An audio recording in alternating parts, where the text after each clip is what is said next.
Welcome to the Occasional Hatch. It's our second interview with Miss Yairi Mejia, an alumni of the class of 2020. Miss Mejia, can you please tell us about yourself? Hi, thank you for interviewing me. I'm a little bit nervous, but my name is Yairi Mejia. I'm 21 years old. I come from the Dominican Republic, but I was born and raised in Providence, Rhode Island. I'm the oldest of 6 children, so I don't know how to say it. I want to say there's a lot of pressure for that. Can you tell us about your Times Square experience? So I came to TIMES2 in 2015 when I was in 8th grade, and I came from a public school, so I experienced a little bit of a culture shock as I transitioned from public to charter school, and it was kind of hard for me to adjust, but I believe that TIMES2 helped me to push to the best of my abilities that I wasn't aware that I had. What did you appreciate about your time here at Times Square? Something that I appreciated about my time here at Times Square is the sense of community. I really liked how there was room for one-on-one interactions between teachers and students. I feel like that was like the main structure for my success here. I didn't feel like I was forgotten. I felt like all the teachers knew my name. They knew my interests, my areas of weaknesses, and my strengths. I feel like that's important because you don't want to be like left in the shadows when it comes to your education. Is there anything that you wish you had more of, or something that the academy lacked? I don't know. That's like a hard question. I feel like with my time that I was here, I feel like I was giving everything that I needed. Maybe more extracurricular activities. Like I joined mock trial in senior year. I wish that I was able to join it as a sophomore and then continue until my senior year. But other than that, I felt good here. Now that you have graduated, can you tell us a bit about the steps you took in high school to prepare for college? So in high school, I was always on top of my grades because the teachers here always place an emphasis on how good grades lead you to scholarships and better opportunities. So I received the presidential scholarship to attend Johnson & Wales because I had a high GPA. And another thing that I did while being a senior here was that I enrolled in dual enrollment. So as a senior, I took college classes, which helped me gain credits. And by the time I entered college, I already had enough credits to be a sophomore. So I was able to graduate Johnson & Wales a year early.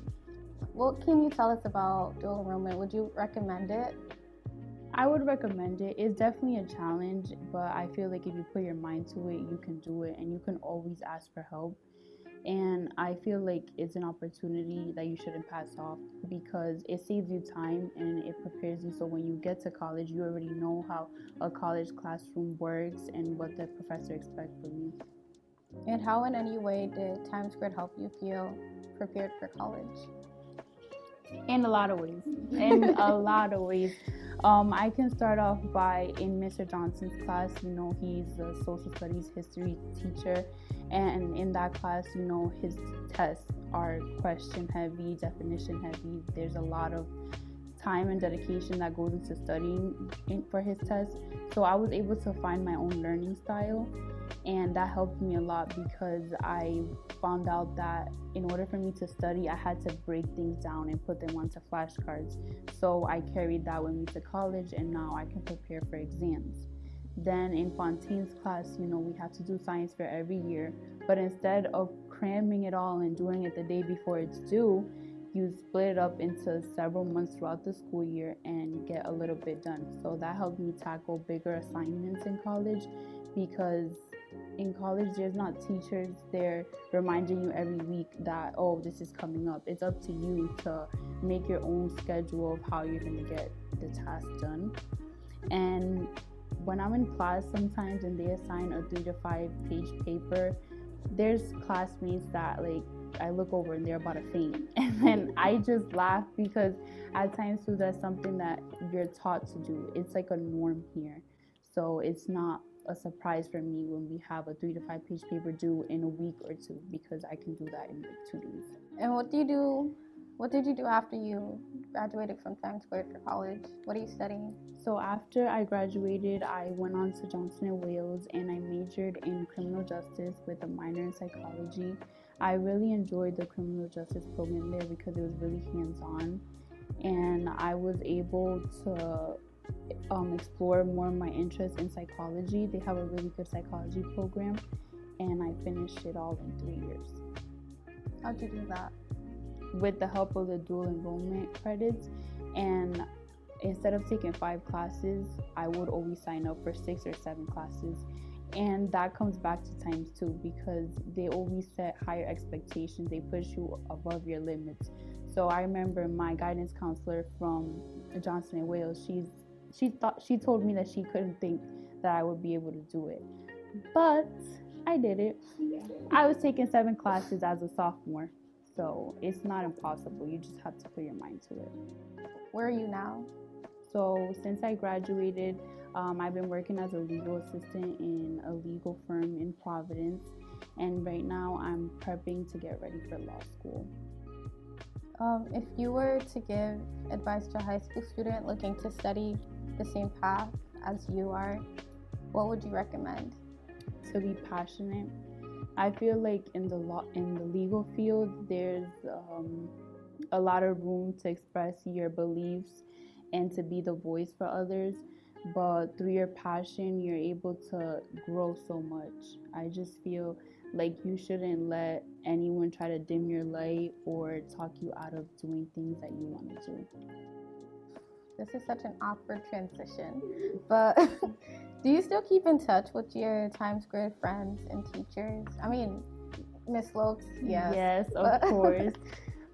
For my class, when we graduated, there was like 40 of us. So we're still in touch, like through social media, or sometimes we hang out here and there. And for my teachers, I'm always hearing about them because my siblings come to the school, and I have some of them on social media, the cool ones. And yeah, I just can't forget about my family at times too. Can we ask about the cool ones? Like, who are we talking about? Okay, the cool ones. Miss Lopes, of course. Miss Childress. Mr. Johnson.